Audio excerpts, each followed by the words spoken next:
Good morning. It's Friday morning, March 20th, 2026, and it's time for your morning walk with me, Sophronia. Welcome to spring. When I used to live in Connecticut, I would go into New York City to have lunch or tea with a friend. It was about a 65-mile trip, about 90 minutes by car, and we would be sitting there having lunch, and almost invariably, the friend, and it wasn't even the same friend, the friend would say, "So what else are you doing in the city today?" And I would say, "Nothing. I came to see you." And they would always be surprised by that. Why wouldn't I make the time to see a friend? Why wouldn't I give myself the gift of a friend's presence? But it's interesting how that was always a surprising thing to the other person. You know, if we're going to go to great lengths, it's got to be a good reason, right? One of my favorite songs is the Eagles song written by Randy Meisner, "Take It to the Limit." And that song is about someone, you know, crossing midlife and thinking about what it would mean to take it to the limit one more time. And, I'm not sure what that would look like for Randy Meisner when he wrote that song, but I think it's about making the effort. This week, for example, my schedule, it just worked out that I needed to be in the office on the 18th, right? We were doing a big fundraising day at Alma College. But the day before, a friend was speaking in Louisville, Kentucky. And yeah, that speech was being live streamed, but I wanted to be there for it because I knew this person was going to be talking about spirituality.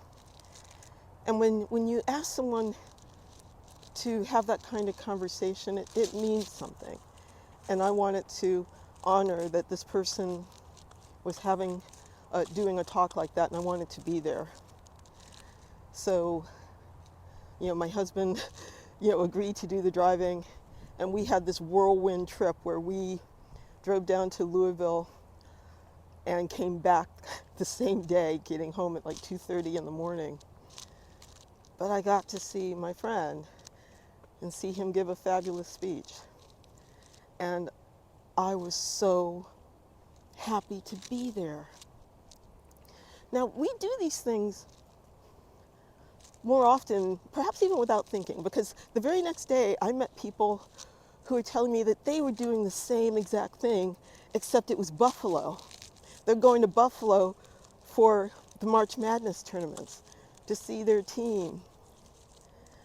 And they had to be at work too, and so they were going to Buffalo and coming back. We do these things all the time. We take a huge amount of effort for what to others may seem to be a slight thing. But only you know what that effort means to you. And I'm encouraging you to do it more in the service of a friend.